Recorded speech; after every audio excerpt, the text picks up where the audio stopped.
గుణమని 200 సంవత్సరాలకు పూర్వం మైసూరు ప్రాంతంలో నిజగల్లు అనే ఒక చిన్న రాజ్యం ఉండేది.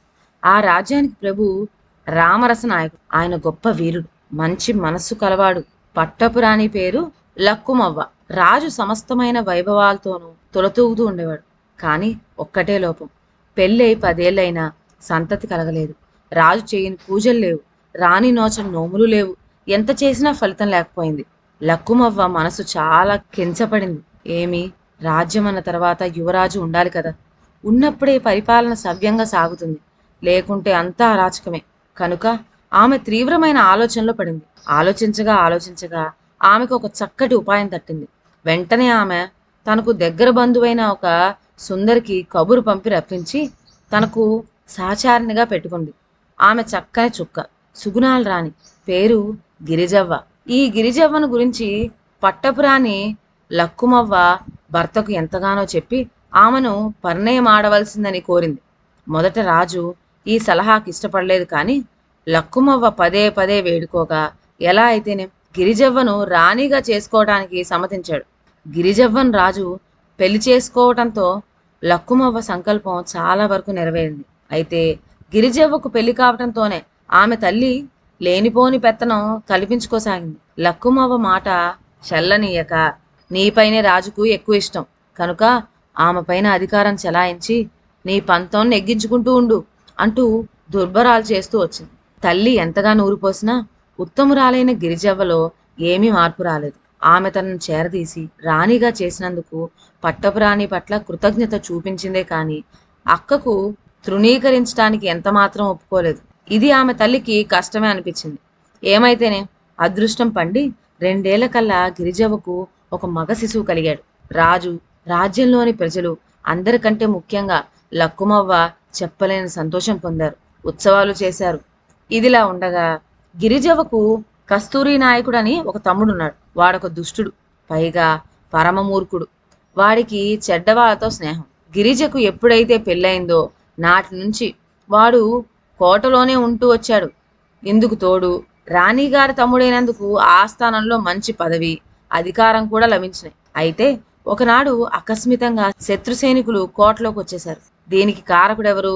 కస్తూరి నాయకుడే. వాడు శత్రువులతో కూడి వాళ్ళ సాయంతో బావమరిదిని తొలగించి నిజగల్లు సింహాసనం తానే ఆక్రమించాలని ఆశించాడు.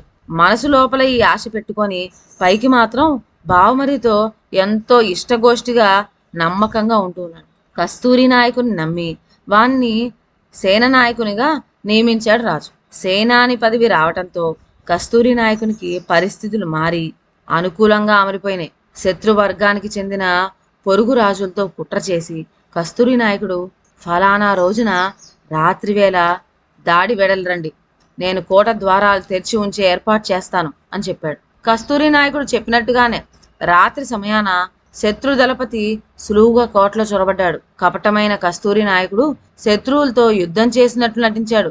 కానీ త్వరలోనే వాడు చేసిన కుట్ర వెల్లడైపోయింది. పాపం, ఆ యుద్ధంలో రామరస నాయకుడు వీరమరణం పొందాడు. నిజగల్లు రాజ్యం శత్రువుల వశమైపోయింది. కస్తూరి నాయకుడు తన్ను నిజగల్ల రాజుగా చేయమని శత్రురాజును కోరబోయాడు.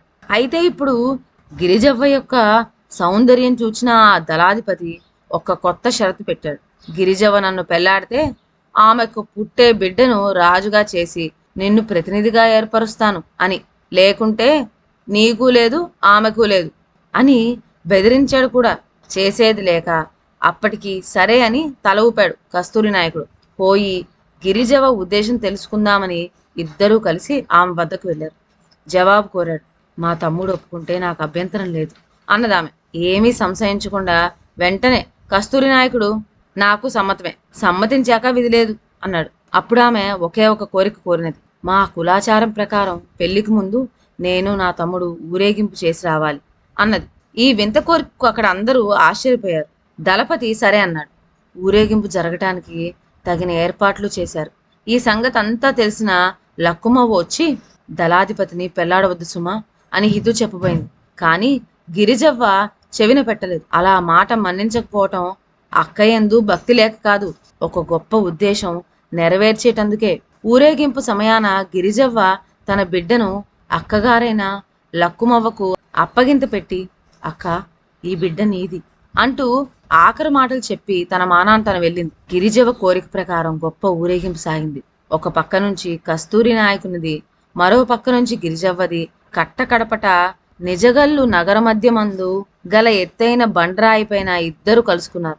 అక్కడ గిరిజవ్వ తమ్ముడికి హారతిచ్చి, తమ్ముడు, నీ వల్లే కదా నాకింతటి మహాపదవి వచ్చింది అనేసరికి వాడు నిజమేనని పొంగిపోయాడు.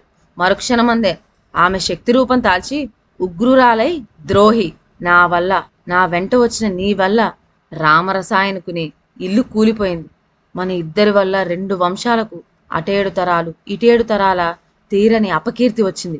మన వంటి మహాపాపులు ఇంక జీవించి ఉండటం తల్లైన భూమాతకే భారం అంటూ ఆవేశంతో తమ్ముణ్ణి కౌగులించుకొని ఎత్తైన శిఖరం మీద నుంచి కిందకు దూకేసింది. పడి పట్టంతోనే మారు మాట లేకుండా ఆ 2 ప్రాణాలు ఈ లోకం విడిచిపోయింది. గుణమని, పూజ్యురాలు అని పేరు పొందిన గిరిజవ్వ బలైన ఆ చోటున ఒక గ్రామం వెలిసి నేటికి నిల్చున్నది. ఇదండి వాళ్ళ కథ. మరొక మంచి కథతో నెక్స్ట్ వీడియోలో కలుద్దాం. అంతవరకు సెలవు.